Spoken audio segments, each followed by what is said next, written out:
Ndabaramukije abandi ndabahaye mwiriwe bivanye naho muherereye. Niteka n'umunezero ntangere byo gusubira kubana namwe mwe banywanyi mukurikira iyi mboneshakure yacu ari nayo yanyu Shiramatsiko TV.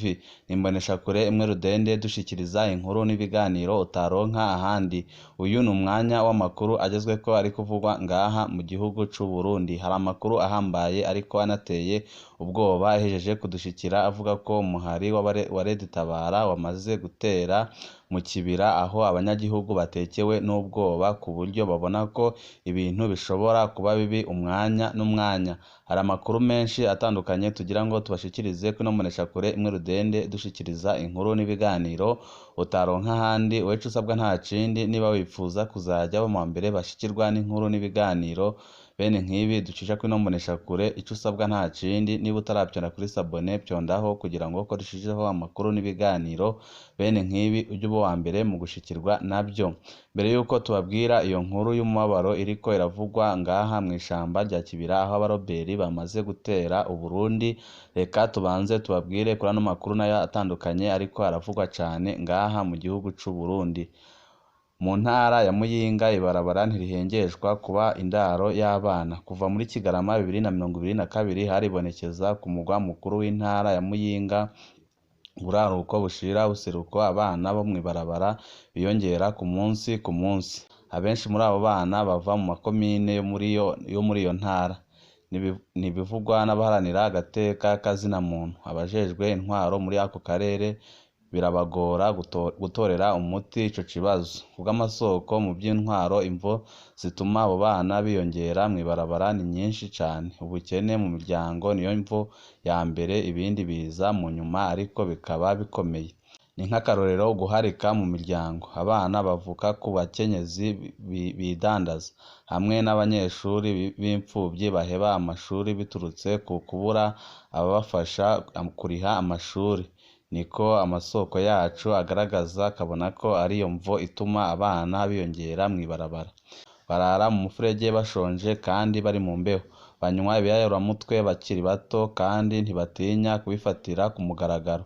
Niko irindi soko mu ntwaro rimenyesha. Araniyumvira ati barasegereza ku murango mw'ijoro naho abo bana barafata abantu cane cane abakenyezi bakora imibonano mpuzabitsina badakingiwe. Bamwe muri abo bana bafise imyaka 16 baba mu mihana. Tumaze amezi arenga 8 turi mu mutekano muke mw'ijoro. Ibintu byinshi byo mu muhira byama byibwe. Niko byiganwa na bamwe mu bavyeyi bo muri quartier ya Kibogoye bavuga ko bakorwa ko n'amabi akorwa n'abo bana bo mw'ibarabara kuko barabiba cane mw'ijoro. Hari benshi bavuga ko bagerageje gutorera umuti ico kibazo ariko n'ubu biracyari kwa kundi. Mu ntwaro baragerageje kurungika abo bana mu makomine baturukamwo biranka. Haraheze iminsi mike baca basubira kuboneka bariko bayerera mu mabarabara. Niko bishingwa intahe n'umwe mu bajejwe intwaro ku mugwa mukuru w'intara. Ubwo umwe mu baharanira agateka kazina muntu gutora umuti biri kure nk'ukwezi. Nta kigongwe canke ishirahamwe riha indaro abo bana. Niko userukira rimwe mu yarayo mashirahamwe aharanira agateka kazina muntu imuyinga agaragaza akababaro. Mu Burundi amatohoza yakozwe n'ubuhuzabikorwa bw'ubuyobozi mu ntara bujejwe iterambere mu kibano yerekanye ko abana barenga 7,000 bafise imyaka iri munsi ya 18 bari mw'ibarabara. Igisagara ca Bujumbura umugwa mukuru w'ubutunzi ahaharurwa honyine gusa abana bo mw'ibarabara 5,000. Birababaje kubona abana bangana gutyo bari mw'ibarabara kandi bakagumya no guteza umutekano muce mu banyagihugu.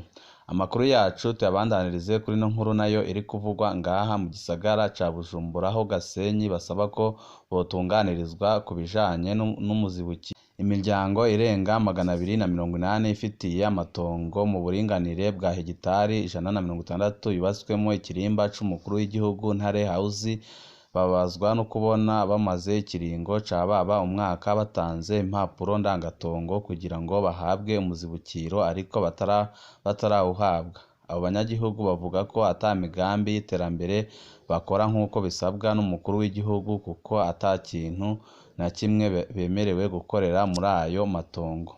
basaba ko ico kibazo coshirwa imbere mu byo leta itegerezwa gutorera inyishu.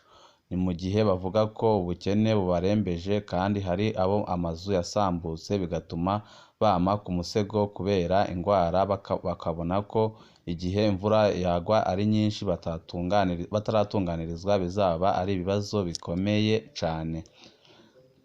Agasaba intwaro ndetse n'abajejwe kubatunganiriza ko banyarutsa bakabatunganiriza kubera ko babayeho nabi kubera batigeze bahabwa ingurane y'amatongo yabo.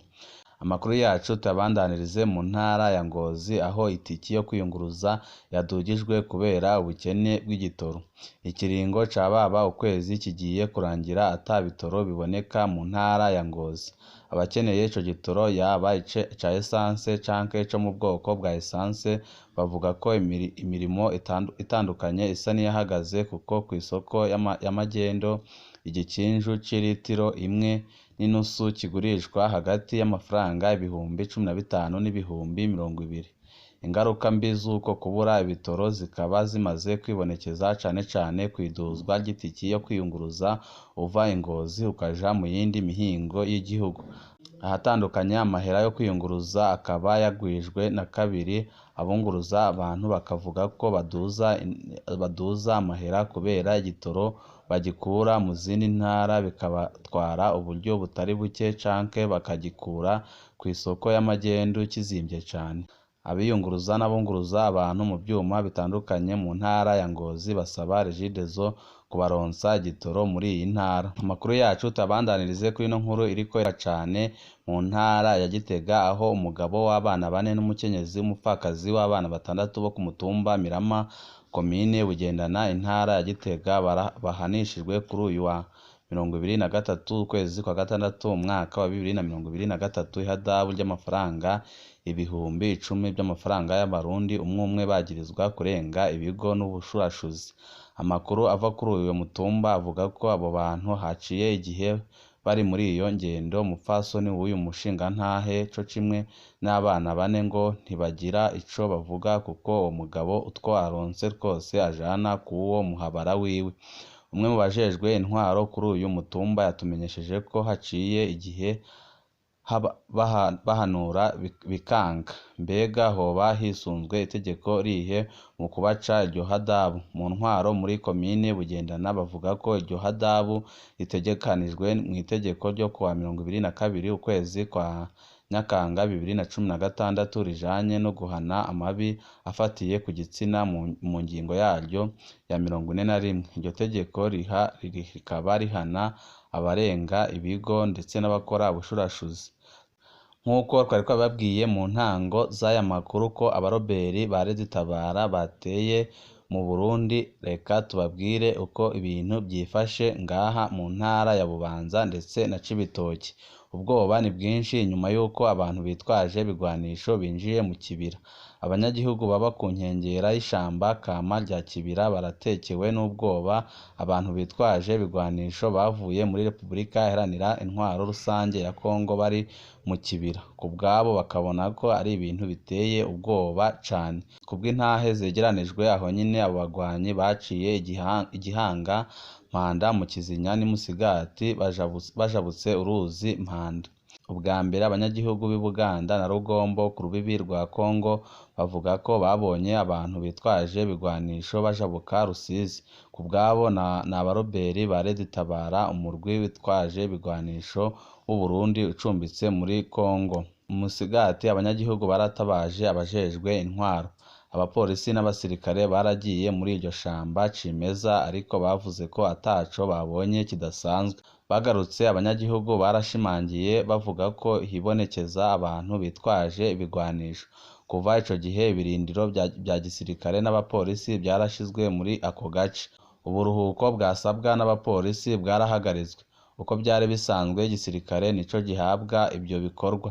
Ntibyemewe ko abapolisi bava ku birindiro bashizweko.